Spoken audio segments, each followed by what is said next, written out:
Dan saudara adalah orang yang rajin ke gereja.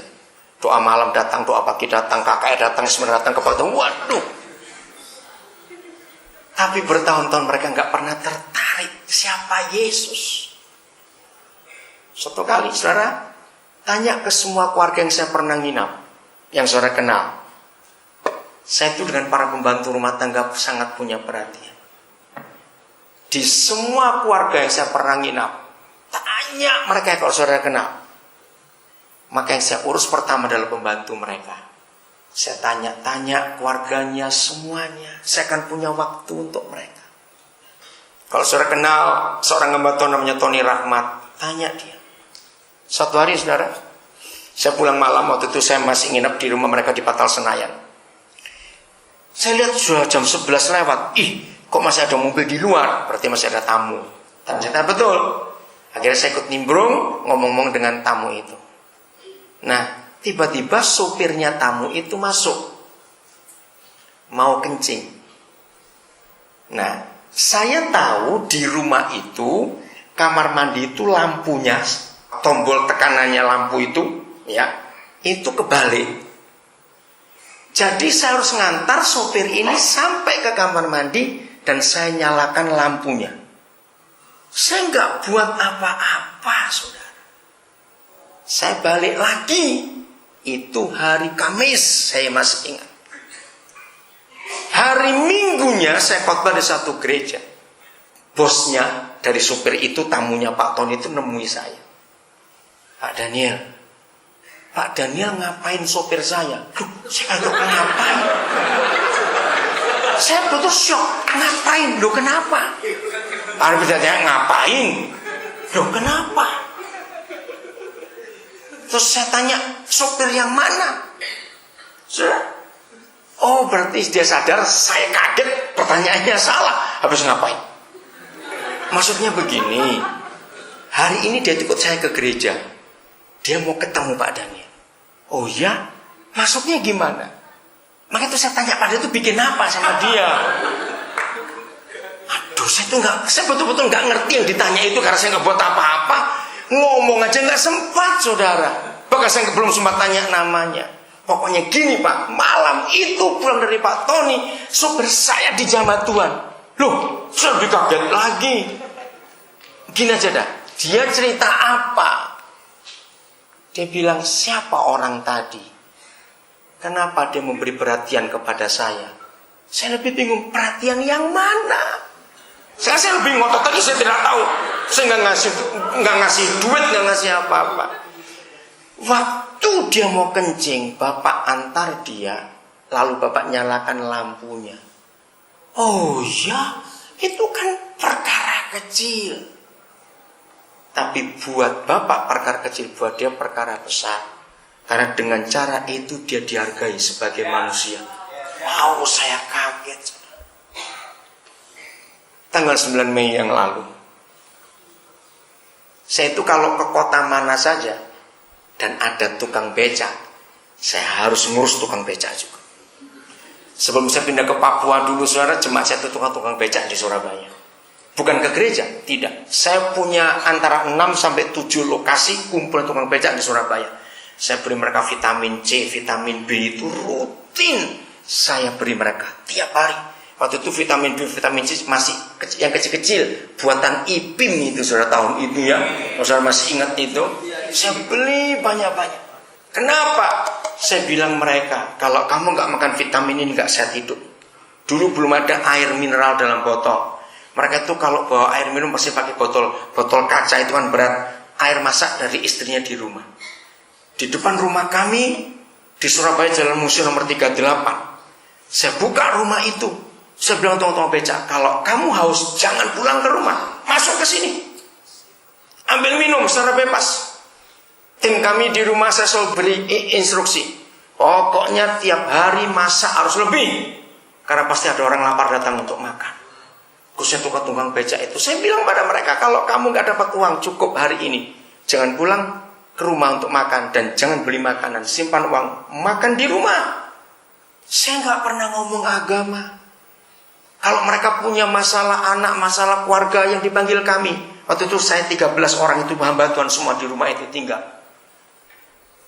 Yesus dikenal oleh mereka. Waktu kami pindah, mereka yang nangis. Mereka berkata, siapa ngurus kami nanti? Saudara, di depan rumah kami halaman itu ada keran air. Semua orang-orang jual makanan apa saja, saya ajari mereka. Dengar ya, kamu jangan cuma mau duitnya langgananmu. Air, cucian, piring, gelas harus kamu sering ganti. Itu bakteri semua di situ. Saya ajari mereka begitu. Pokoknya kalau mau lewat rumah ini, janji, mampir, ganti airnya, ambil.